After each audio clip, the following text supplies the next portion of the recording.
I know you're gonna dig this.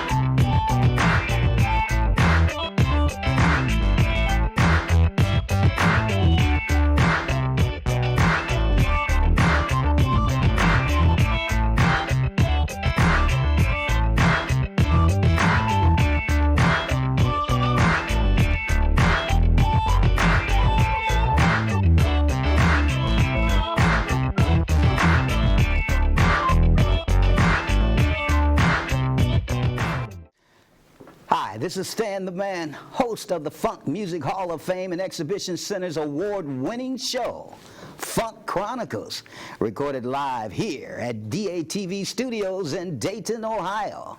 And now, our studio guests, all the way from the land of funk, the Dayton Sidewinders.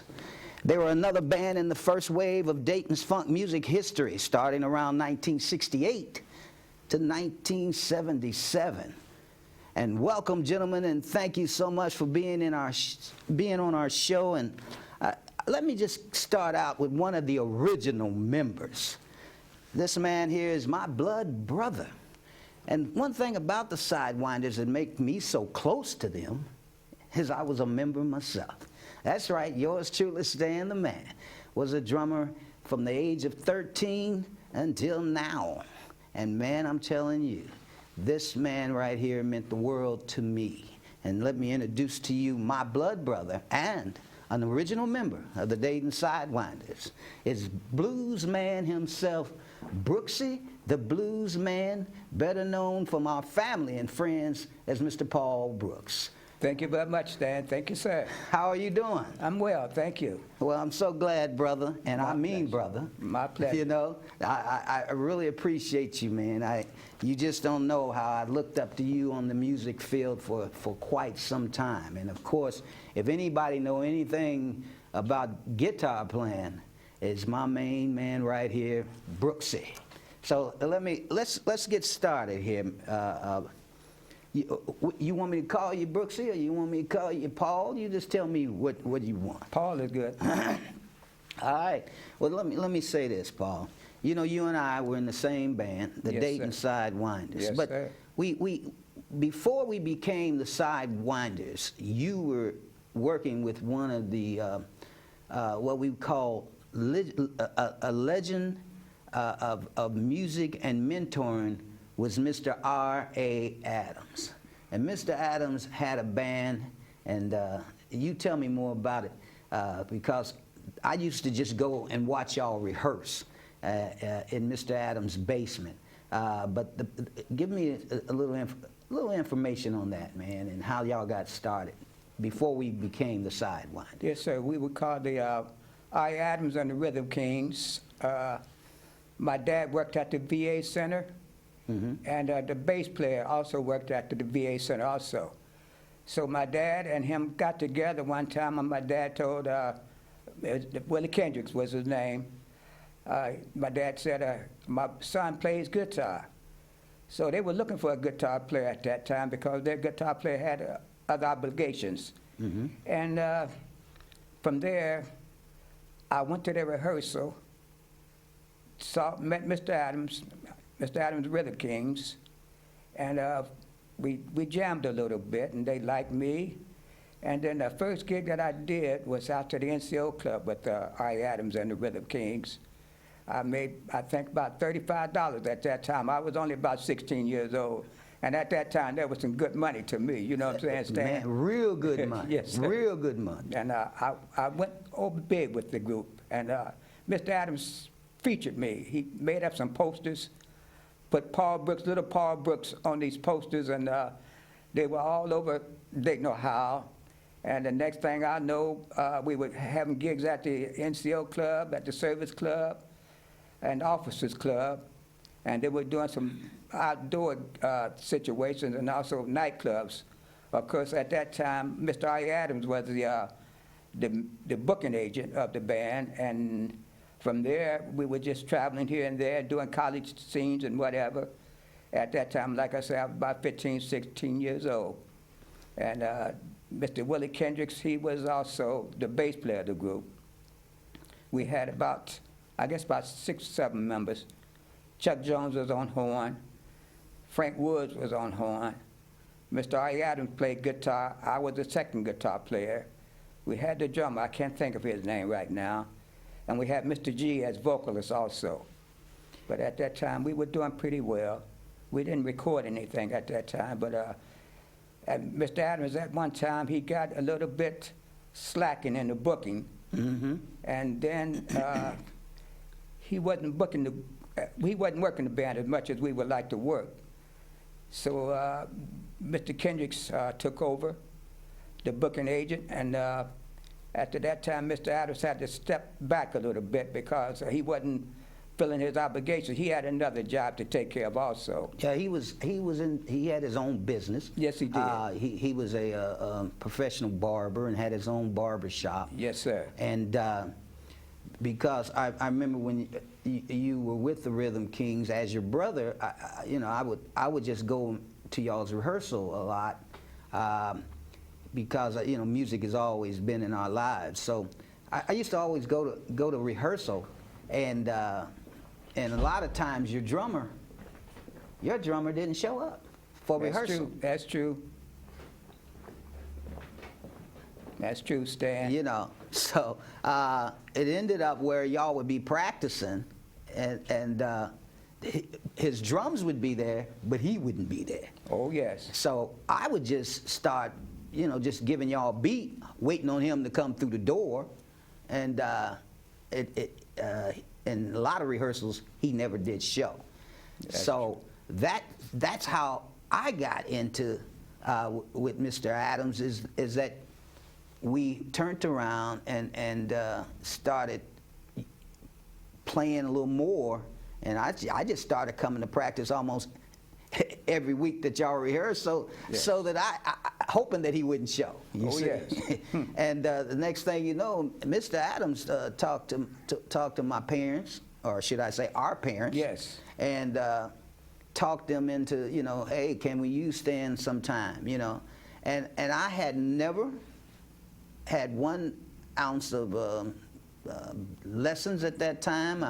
All I did was just freelance drum playing, and just got better by coming to y'all's rehearsal. Yes. and just giving y'all a good backbeat. And the next thing I know, Mr. Adams, I don't know if it was for desperate need of a drummer, probably at that time, to take a 12-year-old going into the 13 years of age and putting him on stage. And that's one thing that I wanted everybody and I wanted to give Mr. Adams his props. Oh, yes. Of course, he's no longer with us, but Mr. R.A. Adams put us both out there. Oh, yes. First in the public eye.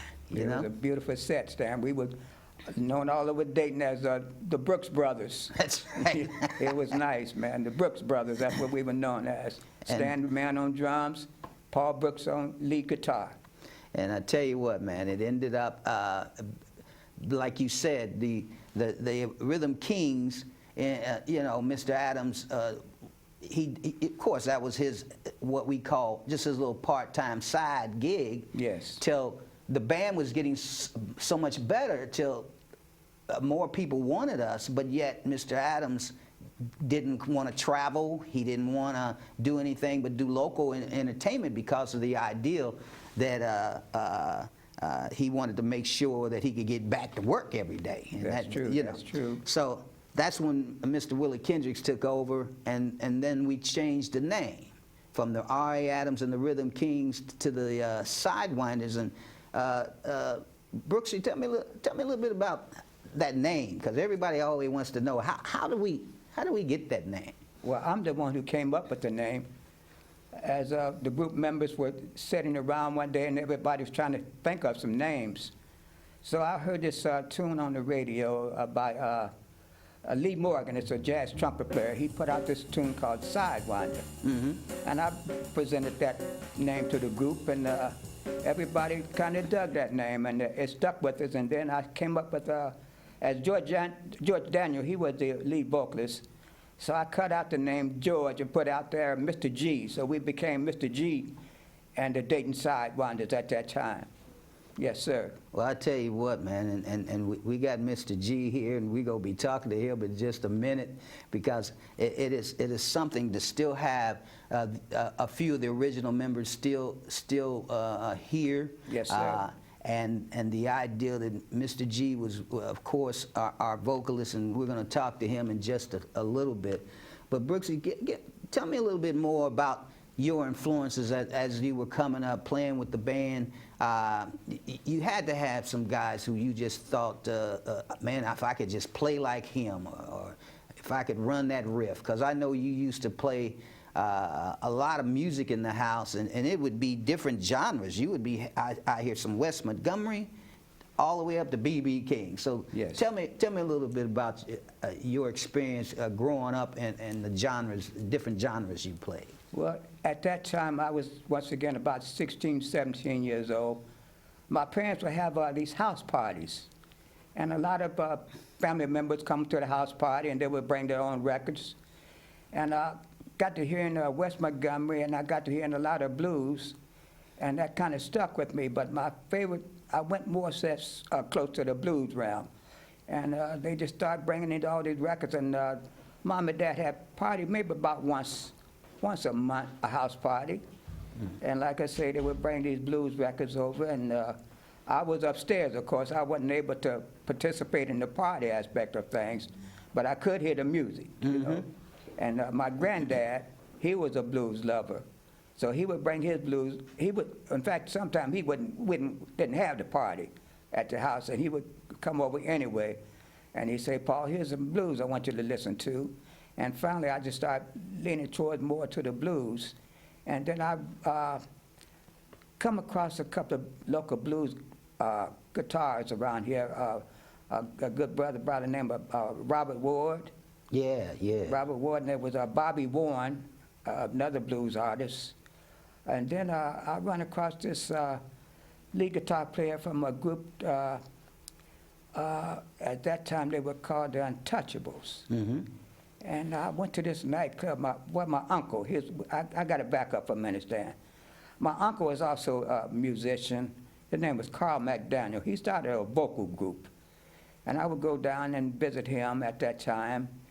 And he had, like I said, he had this vocal group. And then all of a sudden he started picking up the guitar. He was ahead of me. And he told me, Paul, go ahead and check this guitar player out at this club. And his name was Sugarfoot. But at that time, I didn't know him, and I introduced myself to him, Leroy Sugarfoot Bonner. And he was a beautiful brother. He took me in and took me lessons, man. I remember one time he did a dawn dance. And he said, come on over after the party, after the dawn dance. The dawn dance was lasting to be about 3 or 4 o'clock in the morning. He said, come on over in the morning time, and I will give you some lessons. And I got up, man, and about 10 o'clock, I knocked on his door. And this brother was so beautiful. I know he just got in, basically, from the dawn dance. This brother was so beautiful. He got up and gave me some lessons at that time. Wow. And from then on out, he took a liking to me, you know what I'm saying, because he saw me progressing in my music.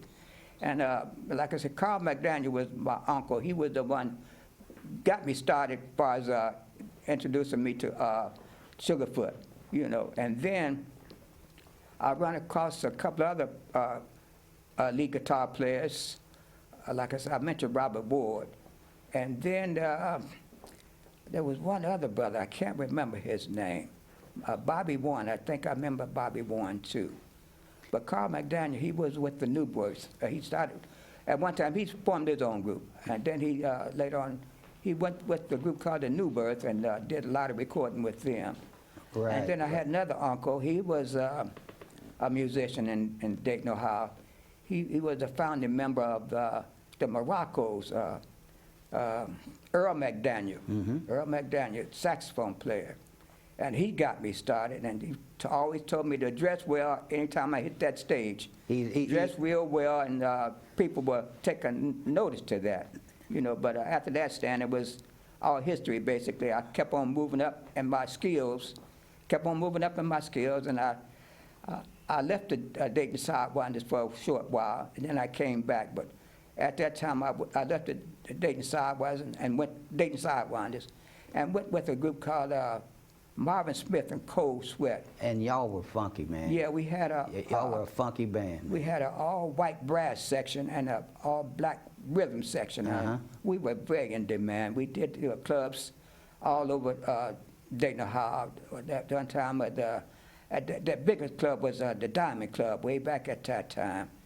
And Minnick's Rat Cellar we did. And we were just in demand all over the place. And finally, we had a nice booking agent, and he sent us on the road for a while. And that was a beautiful set, you know. But getting back to the Dayton Sidewinders, there was so many beautiful musicians that came and went from that group. And we did that recording, you know what I'm saying? Mr. Carl Cowan, he was the one who produced the music and paid for the recording and end of the things. But like I said, and I'm going to bring that up with a few more of the members, because everybody know if it wasn't for Carl Cowan, who because at that time he's the one who financed the studio time and stuff like that. But before I let you go, I do want our viewers to know that Brooksy is still out there. Mr. Paul Brooks is still doing his thing, and he's got a new single out right now. And just give me just a little bit about that before I let you go. Well, the tune is called Granddaddy's Wine. I wrote that tune in remembrance of my granddaddy. My granddaddy was a winemaker. He made his own wine, and I made up some lyrics to the tune and put his label on it. And I called the tune Granddaddy's Wine, and basically that's it. It's a single that I got on. I'm getting some airplay. I'm getting some local airplay on the radio. But the tune is called Granddaddy's Wine. The blues, it's a blues, funk blues rock type of a set. And it's nice, man. Thank you, sir. And I'm going to say I was the first local DJ to play Granddaddy. Thank you. I appreciate it. You know that. Yes, hey, sir. well, Brooksy, again, man, I appreciate you coming. One of the original members of the Dayton Sidewinders. That's my main man, Paul Brooks, the blues man. And I tell you, if you talking about a guitar player, wait, we are talking about Brooksy the blues man. And again, thank you so much, Paul. I appreciate you, my man. And now let me say that I am so proud, man, to have another original member of the Dayton Sidewinders. People kept wondering, who's Mr. G? Because that's how we were billed. We were billed as Mr. G and the Sidewinders. Well, that was our lead vocalist. And I'm trying to say, man, I am so proud to have him in the studios with me today. Better known as Mr. G on the stage, but we know him as Mr. George Daniels. George, how are you doing today? Man, I'm doing great. Glad to be here. Man, you looking good, G. You're looking great, man. Glad to be here. Like people say, still glad to be standing, huh? Right. Well, after all this virus and stuff going on, I'm glad to be here. You better believe it, man. And I really appreciate you taking time out to do this interview, man, because I've been wanting to get the Dayton Sidewinders here for many years, and I'm glad we finally could get some of the members to make it on down. Gee, let's go back, man, to Brooksy and I were talking about the Mr. Adams and the Rhythm Kings and how the band got started, and you were the vocalist for them. But I always want to pay tribute to Mr. Adams, because if it wasn't for him, I probably wouldn't be on stage back then in those days. Yeah, I remember Adams. So just give me a little bit about some of your what we would say, what made you, how did you and Mr. Adams hook up in the first place? Can you tell me that? You know what? I don't really, somebody told me about Adams, and they said they were going to practice over to his house. Mm-hmm. And we started going over there, and he was calling the group Rhythm Kings, That's correct. and we just went from there. So as the Rhythm Kings, like Brooksy and I were talking, that Mr. Adams had his own business, and he just couldn't put the time in the way that the band and the direction the band wanted to go. So we went on and had the bass player, Mr. Willie Kendricks, and we used to call him Goody. That was his nickname. A lot of people out there know him as or Slim. We married cousins. Oh, y'all two married in the same family at one Right. time. Well, you know him better than I do, and I tell you that. But Goody took over. He was the bass player, so he took over the business part of the Dayton Sidewinders, man. And I have to say, we took off then, G. We started playing everywhere, man. And, I just always loved your voice. You've always given a show when you come out. Give me a few of your influences on when you. Well, like my influences were like Sam Cooke, Jerry Butler, James Brown. Of course. Let's see, Temptations. Do you remember one of your closing songs that when you mentioned Sam Cooke, it made me think about it? Change Gonna Come. Change Gonna Come. I have to say, Mr. G, you used to tear that song up, man. Yeah. What made you want to just? That's my favorite song. It's just the meaning of the song and everything, A change gonna come, which we all know that. And I got into that song. I still sing that song. And if it wasn't for the coronavirus going on right now, I have to say, man, G, you were still out there doing your thing. Well, I went with a group, Willie Petty. He had a group, and we were called the Magnum Force. We made a CD. We got a CD out. And we did that for a while. Well, I know that on our Sidewinder album, you've got you're singing two cuts on it, man, and right, one by Bobby Blue Bland and one by original guy here in Dayton, Mr. Charles Lovett, if I'm not mistaken. Right. Mr. Lovett wrote that song just for you, man. Right. It's on our CD, and I have to say, man, if you ever get a chance out there, I want y'all to hear this man's voice, and G still sounds just the same as he did 30, 40 years ago. Right. And, other than, I know you had a few other groups that you were with, and y'all did a lot of local entertainment. Well, like the Magnum Force, we played like 35 West, that little club down there. We was down there for a long time. That's around from the Palladium. You're right. So we had a lot of fun down there. Larry Goldman was with us. I tell you what, you just mentioned something that I'm glad you did. You mentioned the Lakeview Palladium. The who? The Lakeview Palladium, too. Right. You remember Palladium. that? G, do you remember we were one of the first bands that ever entertained at the Lakeview Palladium? Well, I was telling this guy a while ago, we were the first black band at the NCO Club. You better believe we were, out at Right. Wright-Patterson Air Force Base. Me and Brooksy was talking about that. The Sidewinders stayed with the government for years, man. And another thing, we opened for the JBs at the Music Hall in Cincinnati. Do you remember that? Yeah. Tore that place apart. JB's, because a lot of people... Because I remember I did one of his songs, one of James Brown's songs that night. Yeah. Because here's the other thing. I love talking to the original members because you make me think about, we opened up for Bobby Blue Bland. Right. Out at Wampler's Ball Arena. We've opened up for the Intruders at the Lakeview Palladium. Right. We were one of the hottest R&B funk bands in this city, man. And a lot of people, of course, if you don't have that one hit record, people sometimes will forget you later on. Right. But I have to say, If you want to bring up groups like Ohio players who were then with the Ohio Untouchables a lot when we were coming up, I'm just trying to say, man, we were right there. We were right there. We had one of the baddest horn sections. See, I knew all those guys, like, you know, Robert Ward when the Untouchables. Right. And then, you know, then they changed to Ohio Players.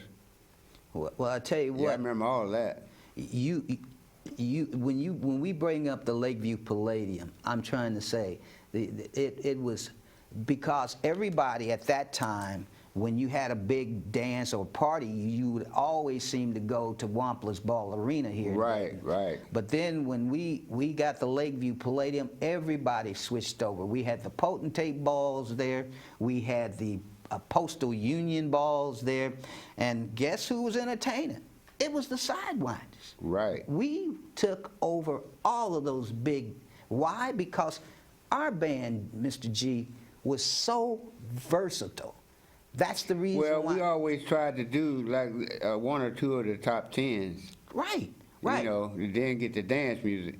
Get the dance music, man, and then we turned around and then hit a few old ballads like a Jerry Butler or Al Green, and we were just so versatile, man. And see, you know, those people always wanted some blues. Right, right. Down home blues.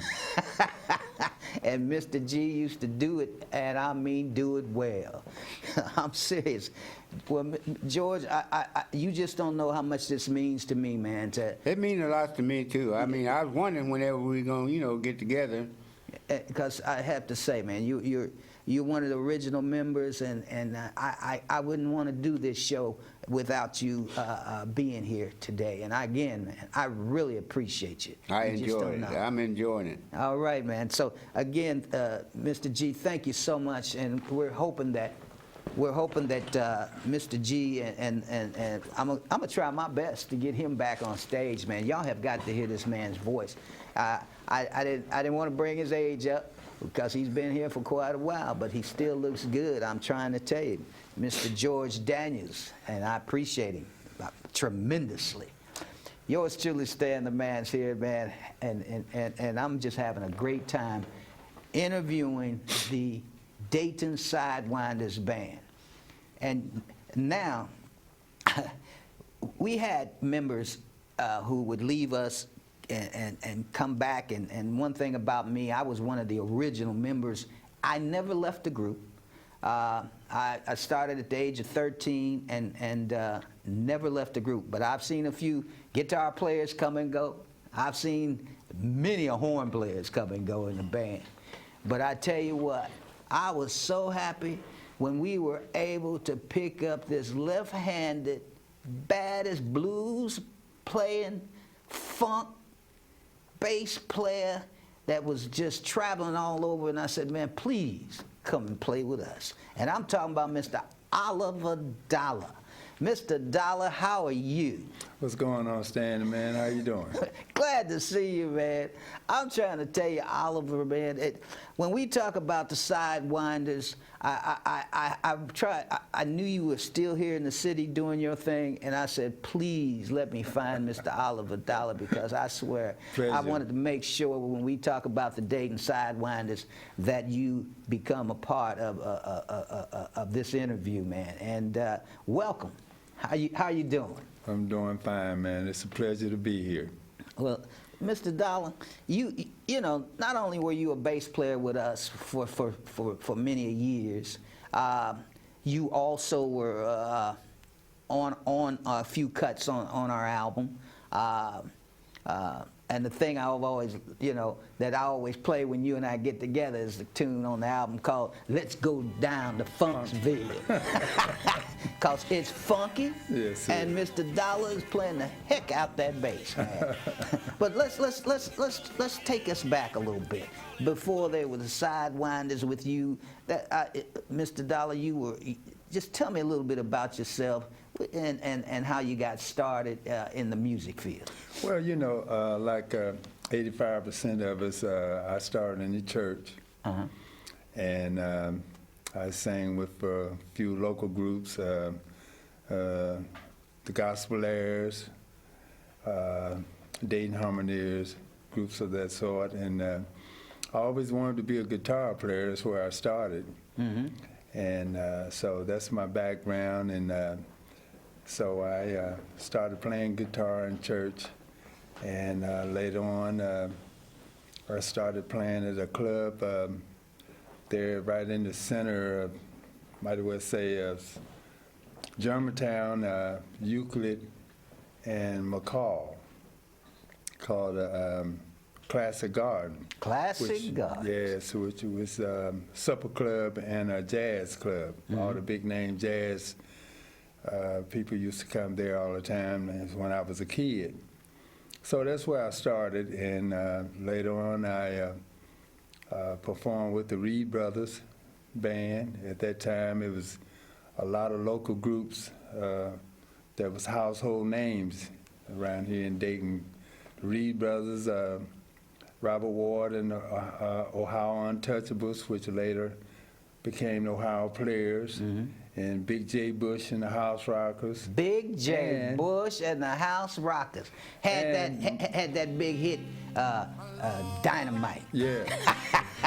And my favorite group was Dayton Sidewinders. Man, hey, and I appreciate that, man, because you gave us a whole different flavor for the band. And that's when the band even got, could I say this, more funky?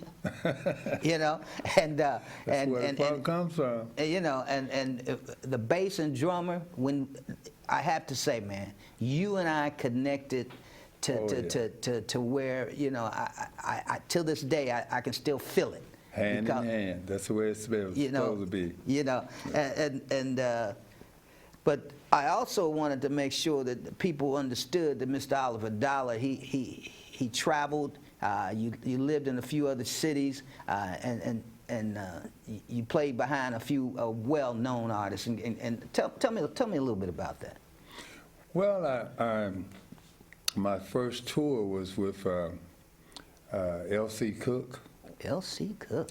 And we played in the Memphis area, all down south. And I played with guys like Johnny Taylor, O.V. Wright, Eddie Floyd,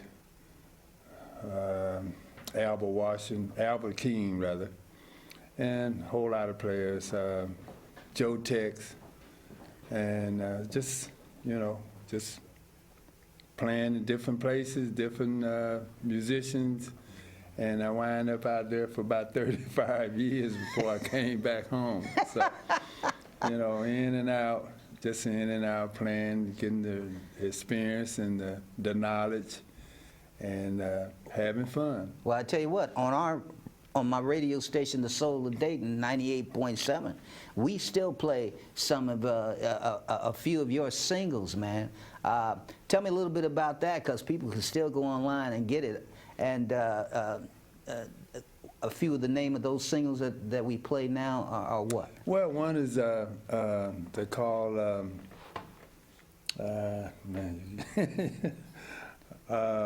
my original was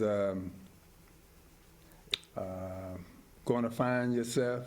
Yes, my goodness, yes. Yes, and we got one that you did a remake of I can't think of his name right now. Oh, I can tell you. It's my man who also came out with a couple of other big hits too, man. But you also did a ballad. It was not quite a ballad, but it was a song that was just outstanding, man. And all I want everybody to do is go online, look up Oliver Dalla, and those singles would pop in your head, man, and they were just outstanding, man. Your remakes of those songs were just and the thing about it, you're well known as a left-handed bass player, but Mr. Dalla, you can sing your behind off too, sir. Well, thank you. You know, some of those and some of your songs that you sung and sung with the Sidewinders were just outstanding, man. Yeah, we had a nice time, man. Very nice. Good musicians. Very good One musicians. of the baddest horn section in Dayton. I don't know if you know this or not, but the Dayton Sidewinders horns were so tight to when Roger and Zapp Yeah. heard the band. That was before he became Zapp. They were Roger and the Human Body. If you would look on the Zapp album, you will see horns, the Dayton Sidewinders. That's right. Because he didn't even want to put their names individually on there. Because we were known, so that's just like the Tower Power horns. So you remember when people would just use their horn section? Well, that's what a lot of groups did. Our horn section was so tight till they would just use the Sidewinder horns, and those guys went around. You know, Franklin Wood, Carl Cowan, Howard Burnley. All these guys, man. Yeah. But before I let you go, Mr. Dalla, please tell me a little bit. You and I were talking, and you were telling me that Malaco Records might be interested in you today. Tell me a little. Yes, Malaco. Matter of fact, when I first went on tour with L.C. Cook, we worked out of Memphis a whole lot. And at that time, Malaco they're based in Jackson, Mississippi. And they've been around for a while, and they had all the blues acts in the South just before Stax came along. So, but anyway, make a long story short, I got with them for a while, and I got back with them around the 9/11 deal. I had mailed a few cuts down there and to let them check it out. So they liked what they heard, so they got back in touch with me a few months ago, but matter of fact, this past summer. And so I'm thinking about doing some things with them again. So as soon as this virus and stuff is over with, maybe we can get back into what I can do best. So. And that's playing and singing, and man, I'm telling you, Dalla, you just don't know how much this means to me, man, to get the Sidewinders back together to do this show. And I didn't want to do it without you, man, because you changed the flavor of the band when you joined it. And again, I appreciate you so much, Mr. Oliver Dalla. Thank you, Brother Stan. All righty. I tell you, man, this is what it's all about. Right on. You be safe, man. Thank you so much. All right. Well, Mr. Dalla, again, thank you so much, and we appreciate you. Thank you. All righty. Bye-bye. Hey, you know what? Let me say this. When we come with the Sidewinders, this band here was one of the hottest funk bands around. And I just want the whole world to know that if you haven't had a chance, check out our album and CD, and we'll try our best to get you to really understand the flavor of the band. We were funky, and that's what it's all about here at Funk Chronicles, and we sure enough appreciate it. Okay.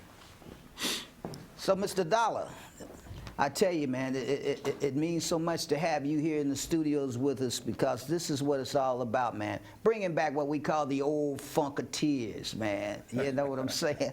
And, you know, so, you know, can you, before I let you go, can you give me a couple of good memories of working with the Sidewinders, man, that you have to just say, golly, I remember when? Well, my best remember is we used to play the bass all the time. And we had some very good, myself, I have some very good memories of the time we played the bass. Of course, we played everywhere. Mm-hmm. And I just had a good time with the Sidewinders. I mean, we was all like family. And it was really some nice years with you guys, and I really appreciate it. I learned a lot. playing with you guys, and really enjoying myself. Yeah, because we the Sidewinders did a good what we call a government's NCO circuit. Because we ended up playing up in Columbus, Ohio. We did some down south Air Force bases. The Sidewinders was a very, very busy group back in the early 70s, man. Yes, it was. Yeah. But again, I want to thank you so much, Mr. Oliver Dalla, for coming. It was nothing like, man, if y'all haven't had a chance to check his singles out, Mr. Oliver Dalla, man, I tell you, bad left-handed. That's the thing about him. He stood out because he was a left-handed bass player and blew everybody's mind and could sing as good as he could play. I'm telling you. But I've got one more member of the Sidewinders that I'm so glad I could get in touch with this guy and say, hey, man, will you be able to do the show with me? Because this guy here is still performing today. You see him on stage all over the tri-state area.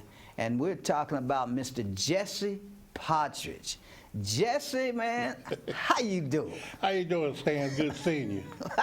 Man, this made my day because Mr. Jesse was able to show up here and do a Funk Chronicles with me. Yes, I wanted to be here. You know what, man, and in behalf of the Dayton Sidewinders, Jesse, man, thank you so much because, you know, you wasn't an original member, but you changed our whole flavor too, man, with your style of playing the guitar. And I just tell our viewers, should I say, tell our viewers a little bit about Mr. Jesse Partridge. How did you start with this guitar in your hand? Well, I'll tell you the truth. I started going I went to Roosevelt High School, and I used to go up to the dances and everything, me and my sister. And I used to see the football games and the homecoming dances and all that. And I noticed the girls would hang around for the football players, the basketball players. So I wasn't that good in those sports. Mm-hmm. But I said, well, I know music was there all year round. I said, oh, maybe might have something going on here. So I used to see the Imperials play and the Moroccos and the Apollos. And I just started liking what I heard. And I said, maybe I could try to do this, try to do something. And then where I was raised at, there were a whole lot of musicians. Chet from the Ohio Players, he lived right down the street from me. Mm-hmm. And the Mulberry Brothers lived over on Kennard. It was nothing but musicians in that area. And I didn't realize how many musicians it was, and these weren't even including the ones who I didn't know. Mm-hmm. And I said, in fact, Stan, I knew one of your relatives. He used to live next door to me. I don't know if he was related to you or to Carl McDaniel. His name was Ernest Norvell. Uh-huh. Uh-huh. And Ernest used to tell me about it. He said, well, whatever relation y'all, he said, I got some kinfolk that play in the Sidewinders. I said, okay. He was our cousin, yeah. He said Stanley Brooks, a young Stan Brooks, played drums, and Paul plays guitar. I said, okay. Then later our paths ended up crossing where I ended up meeting you guys. I never played with Paul, but we know each other very well, good friends. And you and I, of course, we played together for 3 years. Mm-hmm. I said, wow, it's just funny how time will bring things around and you get to meet people who you hear a lot about. So I just started getting the guitar and like I said, I was watching different entertainment. And back in those days, like when we went to a talent show, that was just like going paying to see a big show. That's right. I mean, you used to go there and they'd have the guest bands, and they would be like maybe the Majestics or the Ohio Players or somebody, Lakeside. And I mean, everybody would dress. I mean, you was going out on the town, and everybody would talk about, did you get your ticket for the talent show? And Roosevelt, Roth, and Dunbar had the best talent shows. Mm-hmm. And I played it there, and start getting a little bit known, a little bit more experience. Played with Nate and the Typicals, and just started doing some more things and getting out there. And then once I got out there, I got bit by the bug.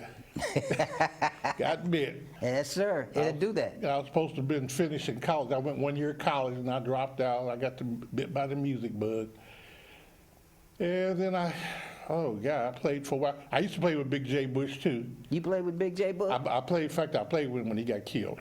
Oh, my goodness. Yeah, I was on the stage with him when he got killed. But I played with him for about 6 or 7 months. Good experience, good band leader, good experiences.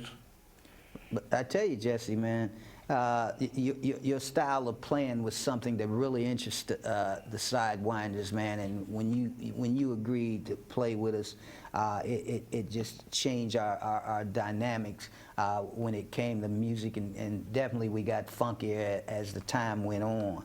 And I know that we played.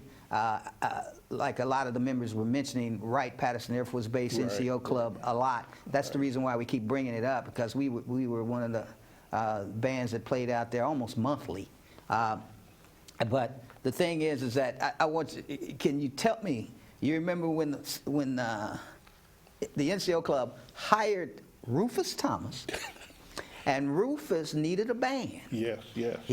So they hooked the Sidewinders up to back up Rufus Thomas, and man, tell me a little bit about that. What do you remember when we backed up Mr. Rufus Thomas, Mr. Funky Chicken Man? I was shocked the first day we got it, I said, and he said, we're going to back up Rufus Thomas. I said, oh, okay. And Rufus was playing. He wasn't... He was down to earth. That's right. He was down to earth. And I remember they asked him, I think Goody was our manager at the time, and somebody asked him, you going to get you a hotel room, Rufus? And Rufus said, no, I'll stay here with Goody. So I don't know if he was trying to save money. I don't know what the deal was on that. But he stayed there, and then we asked him, so, well, do you have your song list, or your music chart? He come pulling a piece of paper out, and it wasn't even. It was all tore up at the ends, and he had his song list on there, what songs he was going to do. So we played, and of course I knew most of the songs. We all did. Yeah. You played one of them, you almost kind of played all of them because they were kind of similar. We had went over a little song list that, because at that time he had them 5 or 6 dance hits, and we that's all he did that night, about 5 or 6 songs. But it was the ideal of Rufus had his uniform, what I call a uniform, but he's well known wearing those knickers and a cape. And we had a member in our band. His name was Gatewood Bloodsoul. Yes, sir. And we used to call him Blatz. Blatz blew trumpet with the Sidewinders, even though he was a heck of a drummer before then.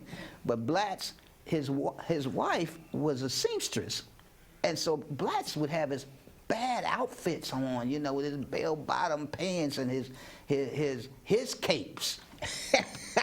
And Rufus turned around and got upset, man, because Blatz changed clothes. When Rufus changed, Blatz changed. So he was trying to tell Blatz, hey, look, I'm the star of the show here tonight. It was funny, man. Just little things like that brings back, man, that the Sidewinders was a band that did everything. And if we wasn't good enough, nobody would turn around and say, hey, we need a band to back up these recording artists. Who would they get? They get us. Not only because we were a heck of a rhythm section, but we also had those horns, and everybody just loved the group, man.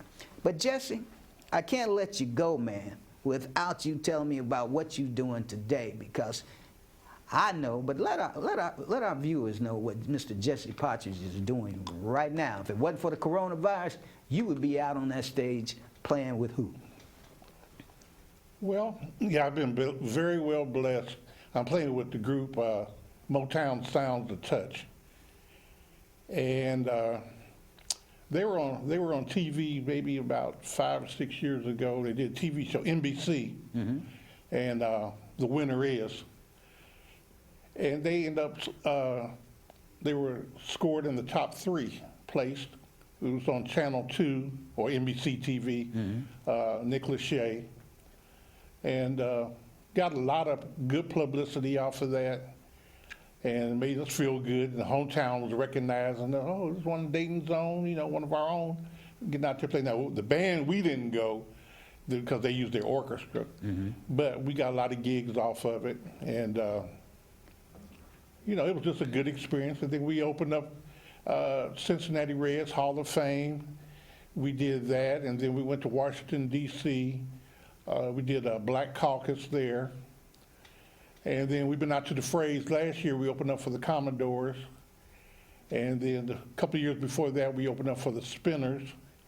And then maybe a year before that we opened up for the Temptations. And I don't know, I also emceed a show at the Phrase where Touch opened up for Ray Charles. Yes, I was there. And that was something because I think a year or less Ray passed, but he came to Dayton about a year before he passed, and it was my pleasure to MC that show, man, because I know it would be for me something that I'd never forget. Right. Is, out there and seeing a genius Ray Charles, and Touch was there, yep, opening up the show, man. Right. Jesse Partridge out there doing his thing. I'll tell you, man. You know, this just means so much to me, Jesse, that you have been such a talented musician, and that you have been able to continue doing this. You know, a lot of musicians will do it 10, 15 years, they'll give it up, but not Jesse. Jesse's one that I've always admired, always strictly business. And I tell you, man, I not only, I learned a lot working with you. And of course, you know, the Sidewinders, when you were with us, we still had a heck of a horn section. Oh, yeah. And then we had that rhythm section, and then you know, if you could tell me a little bit about that rhythm section, I don't want to be the one talking because I'm glad to see that you're here. So you know, but you know, Mr. Melvin on bass, and Mr. Eddie Abbott was our rhythm guitar player for a while. Yes. And so we just lost Eddie not too long ago. But Eddie was definitely a rhythm guitar player that really filled in those holes, man. You know.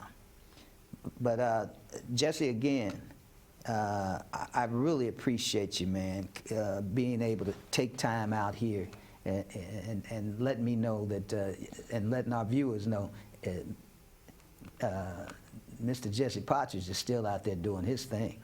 You know. Yeah. But before I let you go, man, anything else you want our viewers to know, and hoping that they hope to see you soon back on stage is really what we're saying. Well, I hope that we'll be back next year. Like I said, about 10 of our gigs got canceled for this year. Mm-hmm. So our booking agent manager, he's going back to the drawing board. Some people gave us rain checks for next year to do some engagements. If you want to follow us, get on Facebook and follow the Motown Sounds of Touch. And it has our schedule on where we're playing at and latest happenings and everything. And we look forward to seeing you, and we try to keep it going. I know we're the last of the dinosaurs. Yeah, because people don't do music like this anymore. You know, it's just a different thing. I used to like music we grew up on. Everybody had their own identity. Own identity, and we didn't have all that extra stuff these guys use now. You had to know and learn your instrument, man. Yeah. And that was the thing back there in the 60s, 70s, 80s. You had to know that instrument. You couldn't be waiting on somebody else to fake some sound for you. You know what I'm saying? Right. And but Jesse, man, your band, the Motown Sounds of Touch, is still out there doing their thing, man, and you're the band director, man, and I see you out there really controlling the music and making sure those singers sound good. If it wasn't for you and your musicians that work and play with you, you know. But Jesse, again, man, thank you so much for coming here today, man, because, you know, the Sidewinders is a band that a lot of people just didn't know how good the musicians were, you know, and we were very talented funk group, and we couldn't be funky without Mr. Jesse Partridge, you know. Thank you, sir. All righty. So again, thank you all for coming out, man. The Sidewinders, we really enjoyed all of them. I tell you, it's been a day of excitement for me. And in behalf of yours truly, Stan the Man, for the Funk Music Hall of Fame and Exhibition Center's Funk Chronicles, until next time, keep it funky. Hey, mama, you got eyes. I know a place where we can groove. I mean, they really